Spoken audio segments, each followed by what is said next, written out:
অনেক জায়গা যাওয়ার পরে আমি গর্ত করা শুরু করলাম। আমি যখন গর্ত করছিলাম, আমার সেই ছোট্ট মেয়েটি আমার গর্ত করার কাজে সহযোগিতা করছিল। আমি মাটি সরাচ্ছিলাম, সাথে সাথে সেও মাটি সরাচ্ছিল আর বলছিল, আব্বু আপনি এখানে গর্ত করে কি করবেন, কি কাজ করবেন, কারণটা কি? আমার মেয়েটি বারবার আমাকে প্রশ্ন করছিল, কিন্তু আমি গর্ত করছিলাম। আমার মেয়ে আমার গর্ত করার কাজে সহযোগিতা করছিল।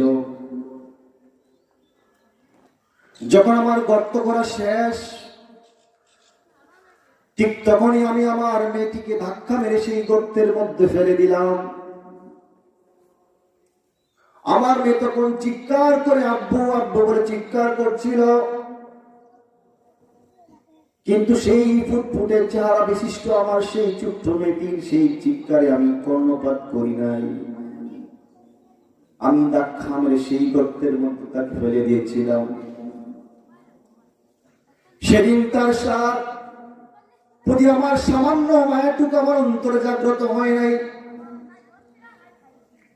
আমি তাকে সেই গর্তের মধ্যে ফেলে দিয়ে আমি তার বুকের মধ্যে মাটি চাপা দিতে শুরু করলাম। মেয়েটি চিৎকার করে বলছিল, আব্বু আপনি আমাকে এভাবে মেরে ফেলবেন না, আপনি আমাকে ছেড়ে দেন, আমি আপনার বাড়ি ছেড়ে অন্য কোথাও চলে যাব। এত চিৎকার করা সত্ত্বেও আমি আমার মেয়েটির প্রতি সামান্যতম মমত্ববোধ দেখাতে পারি না। আমি আমার মেয়েটিকে জীবন্ত কবর দিতে হয়েছে সমাজের কারণে, সমাজের চিন্তা চেতনা, সমাজের লজ্জাবোধের কারণে আমি আমার মেয়েটিকে জীবন্ত কবর দিয়ে দিয়েছি। নাউজুবিল্লাহ। কি স্বভাব ছিল, কি অবস্থা ছিল, কি ভয়ানক ছিল। আমার এক সুন্দর মেয়ে, সেই সুন্দর মেয়েটিকে আমি জীবন্ত কবর দিয়েছি সমাজের লজ্জাবোধের কারণে, সমাজের অবস্থানের কারণে।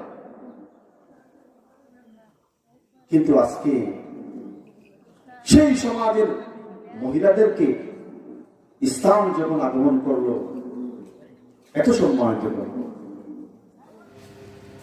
সকল দিনদার পর্দানিশীল মা বোনদের দৃষ্টি আকর্ষণ করছে, আমাদের আজকের এই মহিলা মাহফিল শুরু হয়ে গেছে। এজন্য আপনারা আপনাদের সকল কার্যক্রম শেষ করে আমাদের মাহফিলে চলে আসার জন্য আমরা অনুরোধ করছি।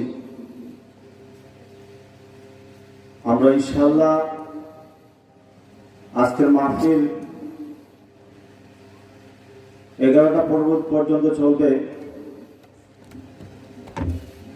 এই জন্য আপনারা তাড়াতাড়ি আমাদের মাহফিলে চলে আসার জন্য আমরা বিনীতভাবে অনুরোধ করছি।